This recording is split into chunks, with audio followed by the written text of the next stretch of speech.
My name is Will Kayatin, and we are live from the Holler Production Studio, broadcasting studio in Hazard, Kentucky on September 4th, 2019. And I am joined this morning by a distinguished guest, Mr. Kayatin Tressler.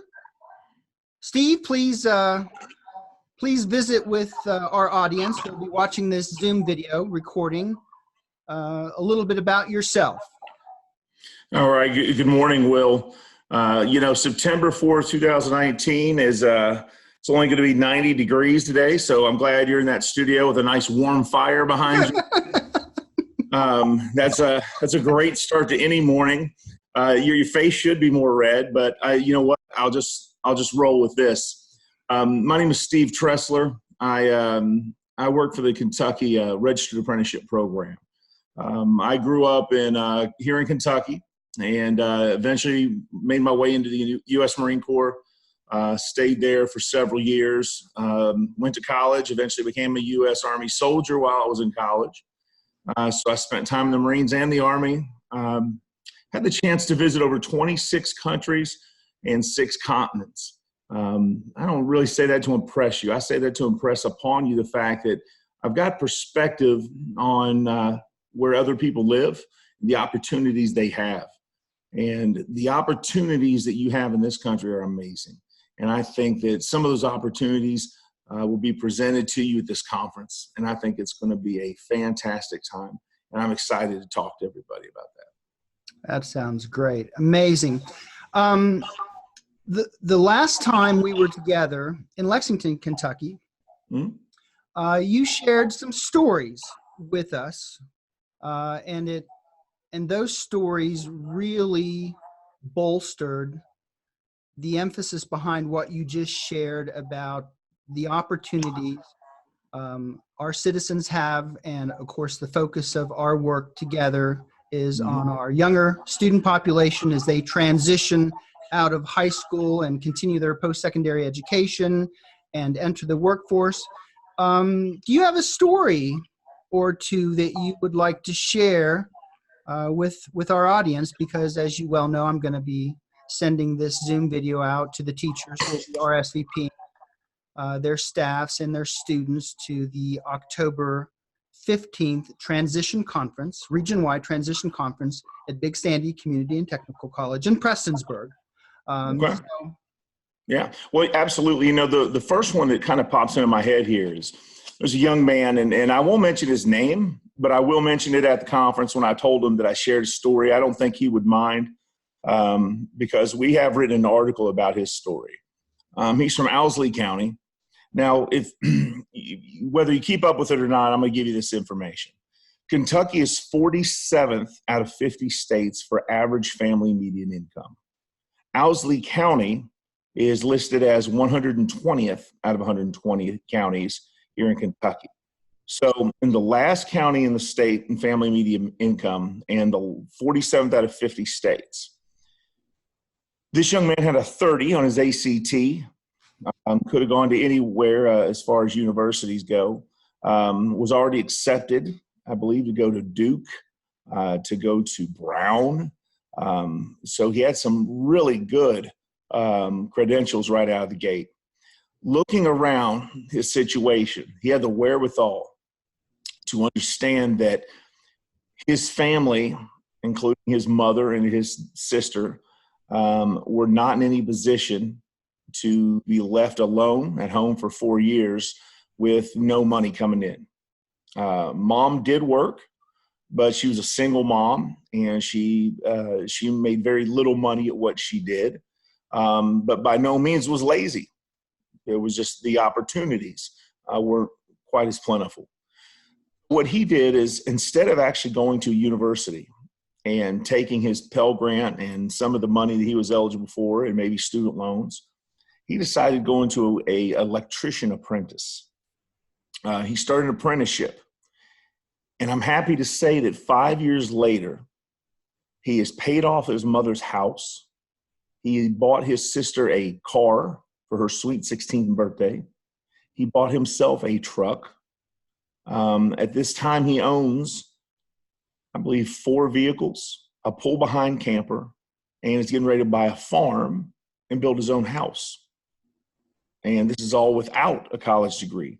This is going straight into a registered apprenticeship and getting the opportunity to make money. So in the 4 to 5 years that his friends may have gone to college and maybe got a degree, maybe not. Most people who attend college right now are not finishing. And that's the real problem. They're running up a lot of debt, but they're not getting a degree. He actually made over $250,000 over that 5-year period and has 0 debt and has a career for the rest of his life. So that's just one story. And there's many of those stories here in Kentucky where these guys are able to do these amazing things, and gals. Don't let me say not ladies as well. Another story I'll tell you is a young lady went to Mobile in northern Kentucky. She was a security guard working at a casino. And so she starts talking to a gentleman at the casino, and he says, "Why don't you try going to Mobile?" She goes, "What is that?" He said, we'd like you to come out there and try to weld. What's welding? She eventually made her way there and started to weld. She's a single mom, and she went from making $10 an hour to making $27 an hour, and completely changed the quality of life for her and her daughter. I love to tell people, Will, the highest paid welder in the state of Kentucky, you know how much that person makes?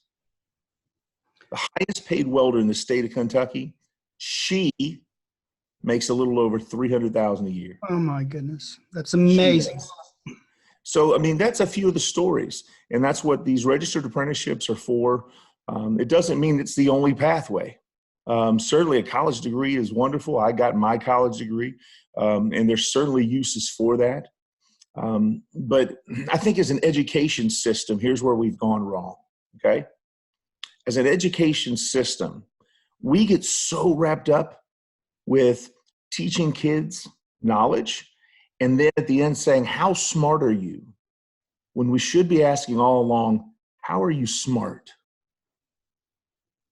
What can you do? How do you learn?" Because we teach them a lot of times what to learn, but nobody ever teaches them how to learn. So they have to figure that out for themselves while they're trying to book learn the entire time they're in school. Because we got rid of all those trades. We pulled all those skills out of there. We got rid of the welding class, the shop class. We got rid of all that. That may have been a key to how they learn instead of them trying to figure it out for themselves. So I think eventually we as a nation and as an education system need to get back to asking kids, how are you smart, not how smart are you? Fantastic. You got me all jazzed up this morning, and I'm just delighted, Steve, that you have agreed to join us on Tuesday, October 15th at the region-wide KVEC Transition Conference for our students. Yeah, I'm excited. And share some of those stories.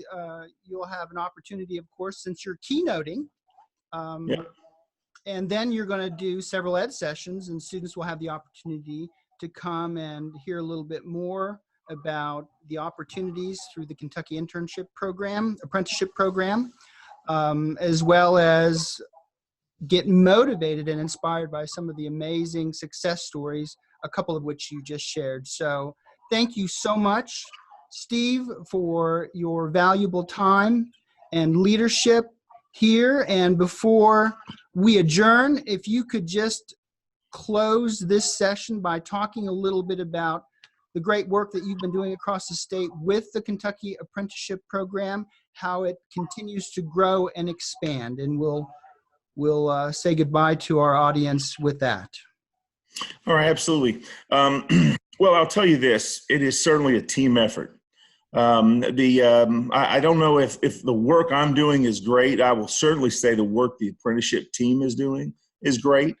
I've got some fantastic teammates, and without them, none of this happens. So I'm excited about the opportunities that registered apprenticeship is providing. It is not anything new. It's been around since 1937, the Fitzgerald Act. But we have certainly here in Kentucky in the last 3 years done some amazing things. We have doubled the size of the program. We have more than doubled the opportunities available. There's more than 4,000 apprentices in Kentucky, when 2 years ago there was just over 1,500. So we are really getting the word out and trying to spread it as much as possible.